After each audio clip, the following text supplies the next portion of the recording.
Friends, welcome to my channel. आज की video में मैं बताऊंगी कि ब्लैक बोर्ड पे किस तरीके से वर्क किया जाता है। मुझे पता है काफ़ी लोगों को कन्फ्यूजन रहती है कि ब्लैक बोर्ड पर किस तरीके से वर्क करना है, कौन सी चीज़ कहाँ पर लिखनी है, केवी में ब्लैक बोर्ड पर कैसे लिखा जाता है, क्या पैटर्न रहता है, हम कैसे सामने वाले को इम्प्रेस कर सकते हैं।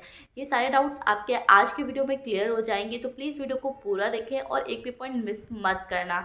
तो ये सारी बातें बताने से पहले मैं आपको कुछ बातें बताने वाली हूँ। देखिए, जैसा कि हम सभी जानते हैं कि केवीएस में अब डेमो भी लिया जाएगा। मतलब वो देखेंगे कि हम किस तरीके से पढ़ाते हैं। तो सबसे पहली बात तो जो हमें अपने माइंड में रखनी है वो ये रखनी है कि जब हम पढ़ाते हैं तो जो हमारा एंगल है वो 45 डिग्री पर होना चाहिए ब्लैक बोर्ड पर। क्योंकि पीआरटी में जो बच्चे होते हैं जिन्हें हम पढ़ाते हैं वो बहुत छोटे होते हैं। अगर वो देख नहीं पाएंगे हम क्या लिख रहे हैं ना, तो क्लास में बहुत ज़्यादा डिस्टर्बेंस हो जाएगी। होता है ना, बच्चे खड़े होकर बेंचे से देखते हैं। अगर आपने कभी भी रियल लाइफ टीचिंग की हो और एक दूसरे को मारते हैं कि मुझे नहीं दिख रहा, तो ना क्लास में बहुत ज़्यादा डिस्टर्बेंस क्रिएट हो जाती है। तो जो हमें अपना एंगल है वो बहुत अच्छा रखना है, तो इस चीज़ की हमें प्रैक्टिस करनी पड़ेगी। अभी मेरे पास भी ब्लैक बोर्ड नहीं है, अदरवाइज़ मैं आपको करके दिखाती कि हमें कितना एंगल किस तरीके से रखना है कि बच्चों को वो विजिबल हो।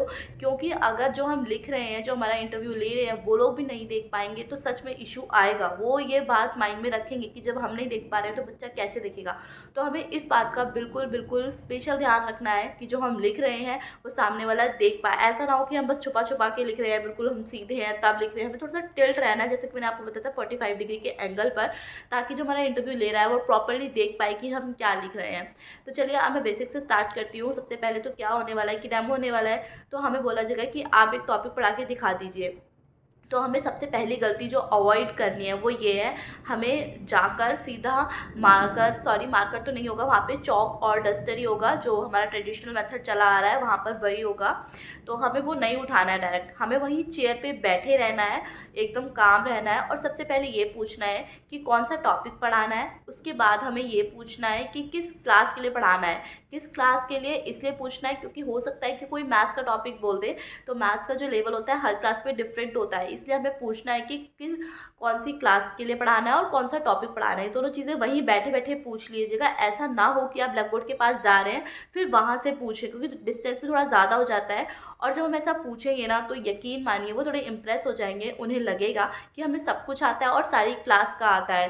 तो पॉसिबिलिटी ये है कि वो ये बोल दे कि आप जो चाहे वो टॉपिक पढ़ा लीजिए, जिसका कि हमें बेनिफिट होने वाला है, क्योंकि हम पहले से वो प्रिपेयर करके आएंगे वो टॉपिक। तो प्लीज़ ये दो बातें ज़रूर पूछ लेना कि किस क्लास के लिए पढ़ाना है और कौन सा टॉपिक पढ़ाना है उन्हीं से। एंड पॉसिबिलिटी है कि वो हमसे वही पूछ लें जो हम चाहते हैं। अगर आपको समझ में नहीं आ रहा है कि किस तरीके से पढ़ाएं, कैसे स्टार्ट करें, तो आप उनसे बोलिएगा प्लीज़ गिव मी 2 मिनट्स, ताकि आप मेंटली और फिजिकली अपने आप को प्रिपेयर कर लें कि आपको क्या बोलना है, किस तरीके से अपनी क्लास की स्टार्टिंग करनी है।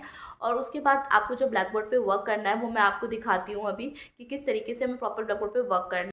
वहाँ पर देखिए पहले से इंटरव्यू चल रहे होंगे, तो देखिए सबसे डेमो टीचिंग कराई जा रही होगी और पॉसिबिलिटी है कि किसी टीचर ने वहाँ पर ब्लैक बोर्ड रब नहीं किया। तो सबसे पहले हमें ये देखना है कि ब्लैक बोर्ड रब है या नहीं है। तो सबसे पहले हमें ब्लैक बोर्ड रब करना है, और ब्लैक बोर्ड को रब करने का एक तरीका होता है जो मैं आपको बताती हूँ कि आपको ब्लैक बोर्ड किस तरीके से रब करना है। मान लीजिए ये हमारा ब्लैक बोर्ड है, तो हमें डस्टर को कुछ इस तरीके से पकड़ना है और डस्टर को इस डायरेक्शन में लेके जाना है, मतलब कि अपवर्ड टू डाउनवर्ड, जिससे कि क्या होगा, जो डस्ट है वो हमारी आंखों में नहीं जाएगी और सारा का सारा डस्ट नीचे आएगा और हमारे हाथ भी गंदे नहीं होंगे। तो इस तरीके से हमें रब करना है, ना कि इस तरीके से। कुछ लोग हड़बड़ी में इस तरीके से रब करेंगे, इसलिए हमें एक ब्लैक बोर्ड खरीद लेना है ताकि हम इन सब चीज़ों की अच्छे से प्रैक्टिस कर पाएँ। सबसे पहले हमें ब्लैक बोर्ड पर लेफ्ट हैंड साइड पर डेट लिखनी है, मिडल में सब्जेक्ट एंड टॉपिक लिखना है, उसके बाद राइट हैंड साइड पे total students, present students and absent students लिखना है। अब आप सोच रहे होंगे कि यहाँ पर हम कितने स्टूडेंट्स डालें, तो देखिए ये हमारी एज पर चॉइस है। मैं यहाँ पर 30 रखूँगी टोटल स्ट्रेंथ, क्योंकि जो हमें पता है ना एक टीचर के लिए 30 स्टूडेंट्स का रेशियो रहता है, इसलिए मैं यहाँ पर टोटल स्टूडेंट्स 30 रखूँगी। प्रेजेंट स्टूडेंट्स 25 रखूँगी, ना ज़्यादा ना कम, क्योंकि अगर कम रखते हैं तो ये सोचा जाएगा कि आप शायद अच्छा नहीं पढ़ाते तो बच्चे ज़्यादा एब्सेंट है क्लास में, इसलिए मैं 25 स्ट्रेंथ रखूँगी प्रेजेंट की, और एब्सेंट में रखूँगी 5। तो ये कैलकुलेशन मैं पहले से करके जानी है, क्योंकि उस वक्त अगर वहाँ पे कैलकुलेशन करेंगे तो एक बैड इम्पैक्ट पड़ेगा।